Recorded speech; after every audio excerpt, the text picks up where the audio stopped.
এক দফায় এক দাবি, আব্বা বিয়ে কবে দিবি? এই স্লোগান ঠিক আছে তো? এক দফায় এক দাবি, ভয় জ্বালায় বাঁচানো, ডাইরেক্ট বিয়ে, আবার বিয়ে দিতে হবে আব্বা। নিজের বুঝটা তো নিজে ঠিকই করিলে, এই বলা যাবে না? ডাইরেক্ট বিয়ে, কোনো প্রেম প্রীতি চলবে না। রাদিয়াল্লাহু তাআলা আনহু বললেন, মাঝে মাঝে হেরে যাওয়াটাও জিতে যাওয়া হয়ে যায়। জিতেছেন কার জন্যে? জিতেছেন কার কাছে? আল্লাহর কাছে জিতে গিয়েছেন, মনটা জোড়া লাগিয়ে দিয়েছেন, বেলালকে উন্মুক্ত করে দিয়েছেন, বেলালকে মুক্ত করে দিলেন। আম্মা আয়েশা রাদিয়াল্লাহু তাআলা আনহা বললেন, ওগো আমার বাবা, আপনি তো কত মানুষের ভাঙা মানুষ, ভাঙা মন জোড়া লাগিয়েছেন, আজকে কেন এমন একটা হাদিস শুনে কান্না শুরু করলেন? বেলাল, আবু বকর রাদিয়াল্লাহু তাআলা আনহু বললেন, ওগো আমার কন্যা শুনে নাও, যদি ভাঙা মন জোড়া লাগালে আল্লাহ জান্নাতে ঘর বানিয়ে দেন, তাইলে যদি কারো মন ভেঙে দিই জাহান্নামেও তো ঘর বানিয়ে রাখতে পারেন। জানি না কোনো অজান্তে কারো মন ভেঙে দিয়েছি কিনা, কারো ভালো মন ভেঙেছি কিনা। যদি ভেঙে দিয়ে থাকি তাইলে পরকালের ময়দানে আল্লাহ রাব্বুল আলামিন আমাকে জাহান্নামে যদি ঘর দেয়, উপায়টা কি হবে?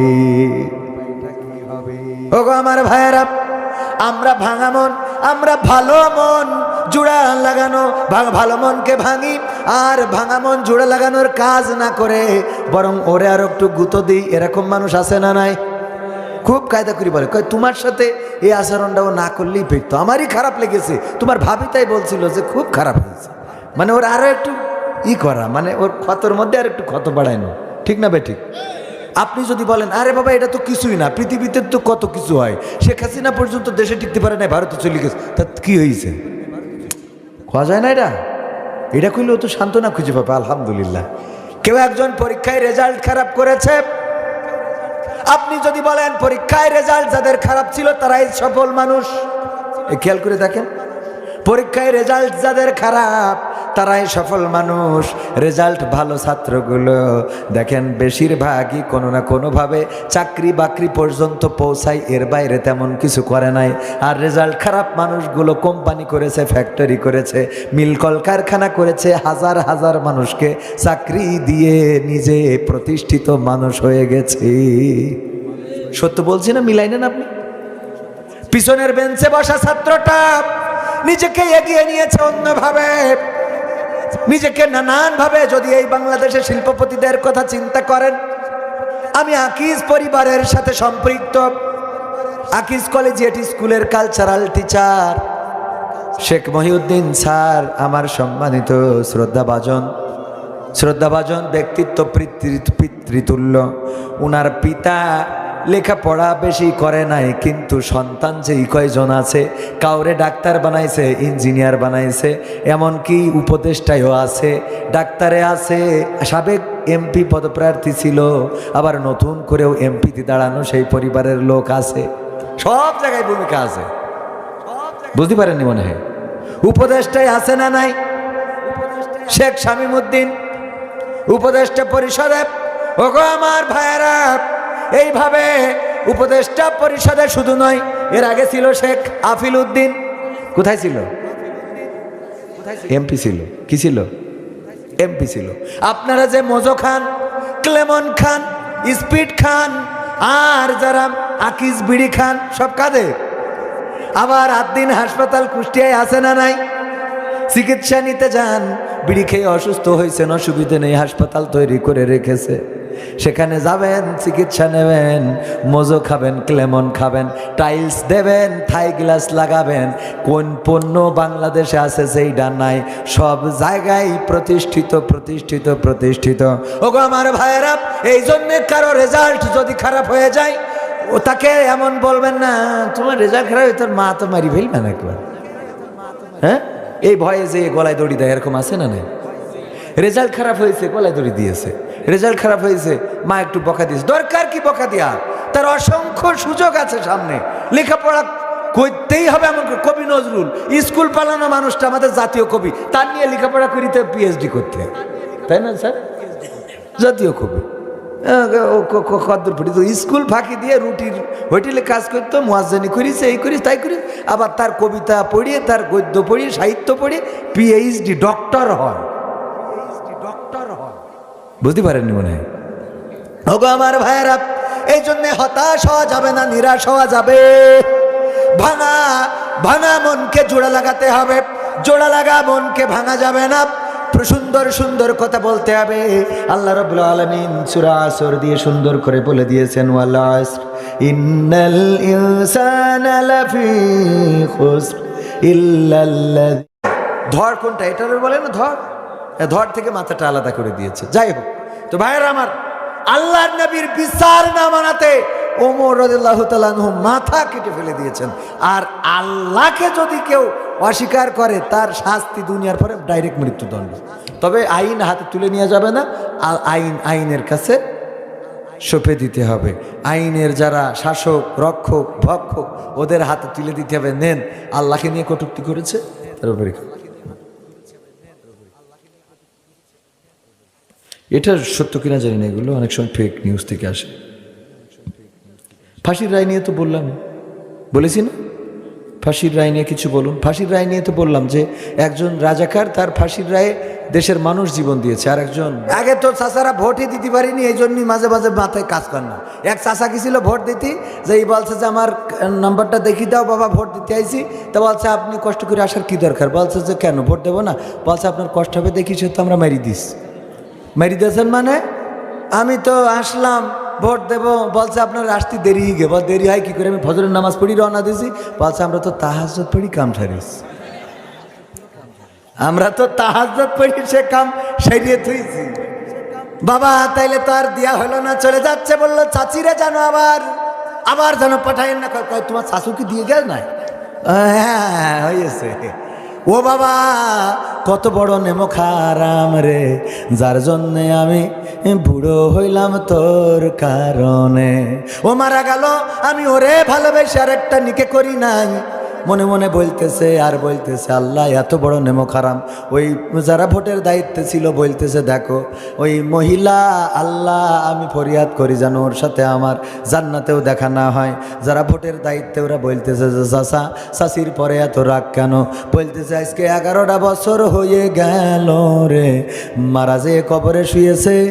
আমি কত কষ্ট করে দিন পার করি, বুড়ি ছাড়া শীতের রাত আমার কত কষ্টে চলে যায়। এত কষ্ট আমি করি, ও এসে হাসিনার ভোট দিয়ে গেল, তো আমার সাথে দেখা করলো না কেন?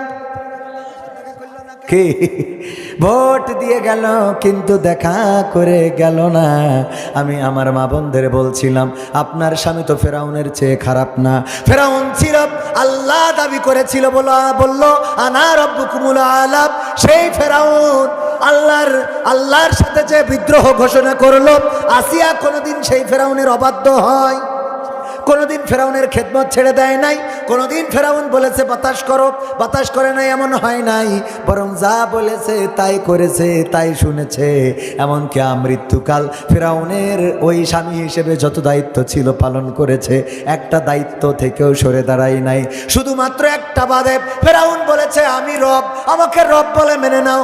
আর আসিয়া বলেছে রব হিসাবে দুনিয়া এবং আখিরাতের যিনি রব, সেই রব আল্লাহকে আমি মেনেছি। সুতরাং রবের জায়গায় তোমাকে বসাতে পারবো না, তুমি আমার স্বামী। আমি তোমার মাথা আশ্রয় দেব, আমি তোমার গা টিপে দেব, আমি তোমার বাতাস করে দেব, আমি তোমার রান্না করে খাওয়াবো, আমি তোমার মশারি টানিয়ে দেব, আমি তোমার গায়ে মাছি বসলে উড়িয়ে দেব। কিন্তু শুধুমাত্র আল্লাহর বিষয়ে কোনো আপোষ হবে না। এমনিভাবে মৃত্যুকাল খেদমত করেছেন, কোনোদিন ফেরাউনরে ছেড়ে যায় নাই। আমার মা বোনদের বলতে চাই, আপনার স্বামীরা কি ফেরাউনের চেয়ে খারাপ? কথা কয় না? তাহলে খেদমত করার দরকার আছে না নাই? আবার একজন পুরুষ এসে বলছে, হুজুর একটু ওয়াজ করেন যেন স্বামীর খেদমত করে, আমার বউ আমার দেখতে পারে না। বললাম বউ আছে? আছে। ও কথা বলতেছে মুখ দিয়ে ধূমপানের ওই বিড়ির যে দুর্গন্ধ। আমি বললাম তোর মুখের থেকে যে সুসো ফসার গন্ধ বেরোচ্ছে, এরপরেও যে তোর বউ আছে, আর খেদমত লাগবে কে জন্য? তোর মুখের যে দুর্গন্ধ এইটা সহ্য করি, যে তোর বউ আছে, তো তোর আর খেদমত দরকার নেই? আছে, এটাই তো আলহামদুলিল্লাহ। কথা কয় না? এত খায়। আমিন মসজিদে যখন বলে মনে হয় যে আমার মনে হয় যে ফেরেশতা কয় খাতা রেখে আপাতত গেলাম, পরে এসে লিখবানি। তোর মুখের যে অবস্থা, একটা সত্য ঘটনা বলি। বরিশালের আমাদের এক স্যার ছিল আমাদের কলেজিয়েট স্কুলে, বললো যে আমার চাচা ছিল সমবয়সী, বিয়ে দিয়েছি, এখন চাচি চাচার কিস করতে দেয় না। কি করতে দেয় না? বাবা এটা কি লজ্জার কথা? আল্লাহর নবী বললেন, ওগো আমার সাহাবীরা শুনে নাও, স্ত্রীদের সাথে যদি মিলন করো আল্লাহ রাব্বুল আলামিন তোমাদের সওয়াব দিয়ে দেয়। সুবহানাল্লাহ বলবেন না? সাহাবীরা একটু লজ্জা পেয়ে যাচ্ছে। আল্লাহর নবী বললেন, লজ্জা কেন পেয়েছো সাহাবীরা?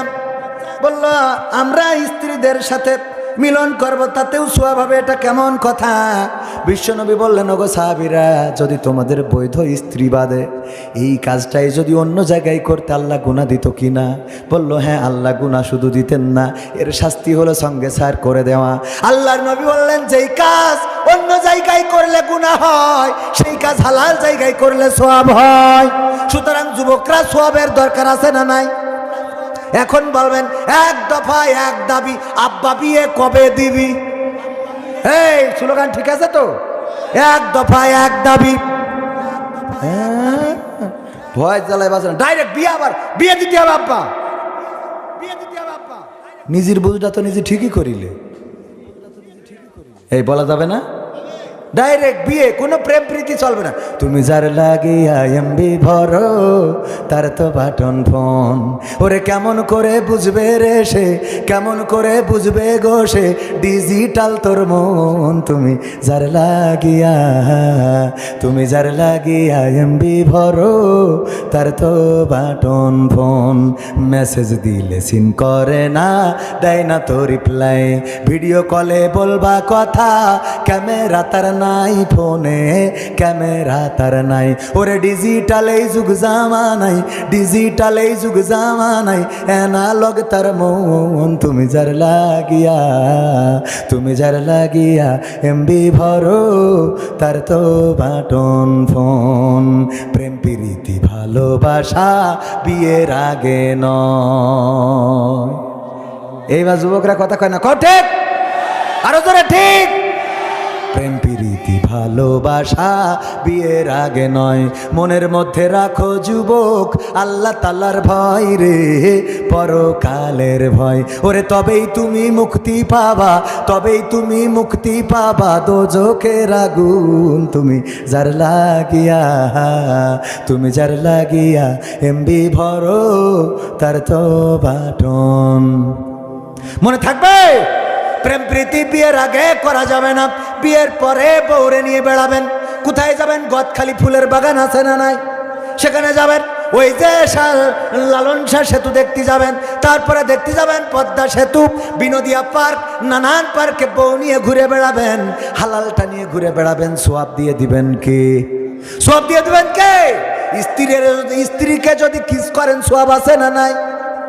ওই চাচা বলল, তোর চাচি তো আমার কিস করতে দেয় না। বললো, চাচিরে কি জিজ্ঞাসা করবো অপরাধটা কি? কয় করিস। যেহেতু সমবয়সী জিজ্ঞাসা করলো চাচি, চাচা বড় অভিযোগ করলো, আপনি নাকি চাচার কিস করতে দেন না, ঘটনাটা কি? বলছে, যেহেতু তোমার চাচা তোমার কাছে অভিযোগ করেছে, একটা সত্যি কথা বলি রে ওগো ভাতিজা, তোমার চাচা বিড়ি খেয়ে মুখের যা করে রেখেছে, ওর পাছায় মুখ দিয়া যাবে কিন্তু ঠোঁটে না রে।